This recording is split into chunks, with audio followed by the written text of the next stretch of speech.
আসসালামু আলাইকুম। সবাইকে শুভেচ্ছা জানাচ্ছি। আজকে আলাপ করব বাংলা সাহিত্যের ইতিহাস নির্ভর একটি গুরুত্বপূর্ণ নাটক শাহজাহান সম্পর্কে। শাহজাহান নাটকটি রচনা করেছেন দ্বিজেন্দ্রলাল রায়। নাটকটি 1909 সালে রচিত। ভারত সম্রাট শাহজাহানের গৃহবন্দী অবস্থার অন্তর্দাহ, তার 4 পুত্রের মধ্যে উত্তরাধিকারের লড়াই, যুদ্ধবিগ্রহ এবং শেষ পর্যন্ত ঔরঙ্গজেবের ক্ষমতায় আরোহণ, এই ঘটনাগুলোকে বিষয়বস্তু করে নাটকটি রচিত হয়েছে। 5টি অঙ্ক এবং মোট 31টি দৃশ্যে নাটকের বিষয়গুলো, ঘটনাগুলো বর্ণনা করা হয়েছে। আগ্রার দুর্গ প্রাসাদ, এখানে সম্রাট শাহজাহান এবং তার বড় পুত্র দারার কথোপকথনের মধ্য দিয়ে নাটক শুরু হয়েছে। তাদের যে কথোপকথন, সেখানে আমরা হতাশা দেখতে পাই। কারণ দারাকে যখন ভারপ্রাপ্ত সম্রাট করা হয়েছে, তারপরে সম্রাট শাহজাহানের অন্যান্য পুত্ররা বিভিন্ন জায়গাতে যারা দায়িত্ব পালন করছে, তারা বিদ্রোহ ঘোষণা করে। বঙ্গদেশে যিনি শাসন পরিচালনা করছিলেন সুজা, তিনি বঙ্গদেশে বিদ্রোহ ঘোষণা করেছেন। কিন্তু একটা ভালো দিক হচ্ছে, তিনি বিদ্রোহ ঘোষণা করলেও নিজেকে সম্রাট দাবি করেননি।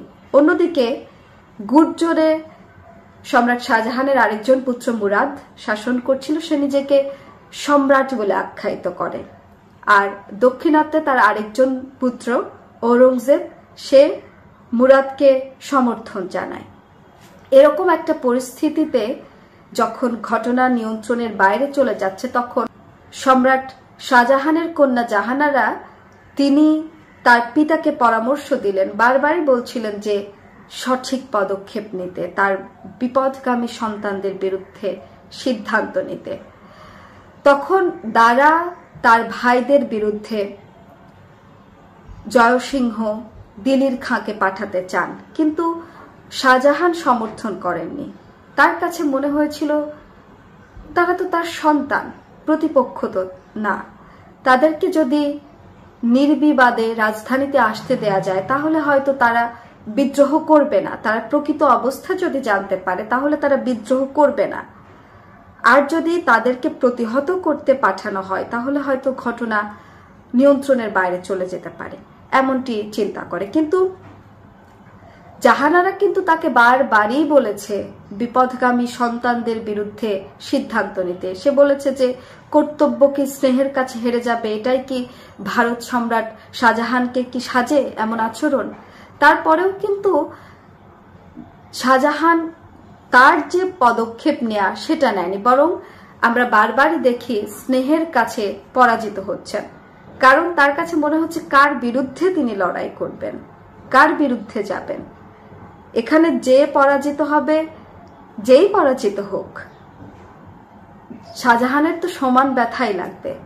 এরকম একটা পরিস্থিতিতে যখন ভাইরা পরস্পরের বিরুদ্ধে চলে যায়, শেষের দিকে এসে ঔরঙ্গজেব তার পুত্রের দ্বারা পিতাকে গৃহবন্দী বন্দী করে এবং তার ভাইদেরকে করুণভাবে হত্যা করে। প্রথমে তার ভাই গুর্জরের মুরাদকে ছলনা করে হত্যা করে, এরপর তার আরেকজন ভাই সুজা, তাকে যুদ্ধে পরাজিত করে সে প্রথমে কাশী, পাটনা, মুঙ্গর হয়ে তারপর শেষে যখন আরাকানে যায় এবং সেখানে গিয়ে বিদ্রোহ করে সিংহাসনচ্যুত করে সিংহাসন আরোহণের চেষ্টা করে, তার সেই চেষ্টাও ব্যর্থ হয়। আরাকানের রাজাকে সিংহাসনচ্যুত করার যেই ষড়যন্ত্র, সেটা ব্যর্থ হয়। তারপরে সুজা জঙ্গলে পালান এবং সেখানে গিয়েই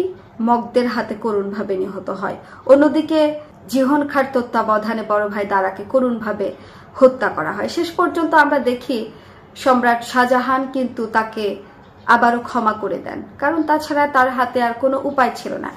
এই নাটকের যদি আমরা ঐতিহাসিক পরিপ্রেক্ষিত দেখি তাহলে দেখব যে ভারত সম্রাট শাহজাহান মুঘল সাম্রাজ্যের 5ম সম্রাট। তিনি বয়সের একটা পর্যায়ে গিয়ে, শেষ বয়সে গিয়ে যখন শাসন পরিচালনার ব্যাপারে অপারগ হয়ে যান, তখন তিনি তার বড় পুত্র দারাকে উত্তরাধিকারী বলে ঘোষণা করেন। কিন্তু এই ঘটনাটি তার অন্য পুত্রদের কাছে, সুজা, মুরাদ, ঔরঙ্গজেবের কাছে বিকৃতভাবে পৌঁছায়। তারা জানতে পারে যে তাদের পিতা মারা গেছে এবং সেই সুযোগে দারা নিজেকে সম্রাট দাবি করেছে। এরকম একটা বিকৃত খবরের পরিপ্রেক্ষিতে ভাইদের মধ্যে দ্বন্দ্ব বাধে এবং দ্বন্দ্বের ফলে এরকম একটা ঘটনা ঘটে। এখানে এই ঘটনাগুলো ঘটার পেছনে শাহজাহানের যে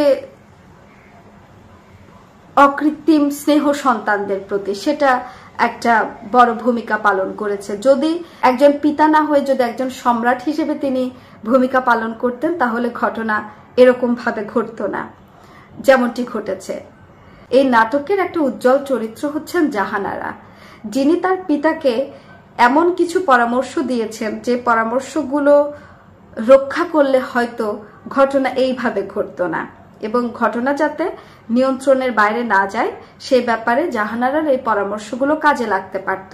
সে তার পিতাকে বারবারই বলেছে যে ভারত সম্রাট শাহজাহানের পক্ষে এরকমটা সাজে না, স্নেহের কাছে যেন কর্তব্য হেরে না যায়, এমন কথা সে বারবারই বলার চেষ্টা করেছে। তখনও শাহজাহান আত্মপক্ষ সমর্থন করে বলেছে যে আমি কার বিরুদ্ধে যাব, যেখানেই পরাজয় সেখানেই তো আমার ব্যথা সমানভাবে বাজবে, এরকমটা তিনি বলেছেন। এবং তিনি এমন অসহায় বোধ করেছেন শাহজাহান, তিনি এক পর্যায়ে জাহানারাকে বলছেন যে জাহানারাকে যেন আল্লাহ পুত্র সন্তান দান না করেন এবং কোন শত্রুকেও যেন পুত্র সন্তান দান না করা হয়। পুত্রদের এই পারস্পরিক লড়াইয়ের কারণে তিনি এত পরিমাণে ক্ষতবিক্ষত হয়েছেন যে তিনি এই ধরনের কল্যাণকর অভিশাপ দিয়েছেন তার কন্যাকে, এবং তার শত্রুদের প্রতিও তিনি এই অভিশাপ দিয়েছেন।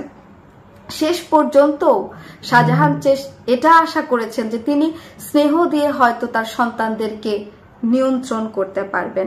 তিনি বলছেন যে আমার হৃদয়ে একটা শাসনই আছে, সেটা হচ্ছে স্নেহের শাসন, আর তিনি এই স্নেহের শাসনটা দিয়েই তার সন্তানদেরকে নিয়ন্ত্রণ করতে পারবেন এটা ভেবেছিলেন।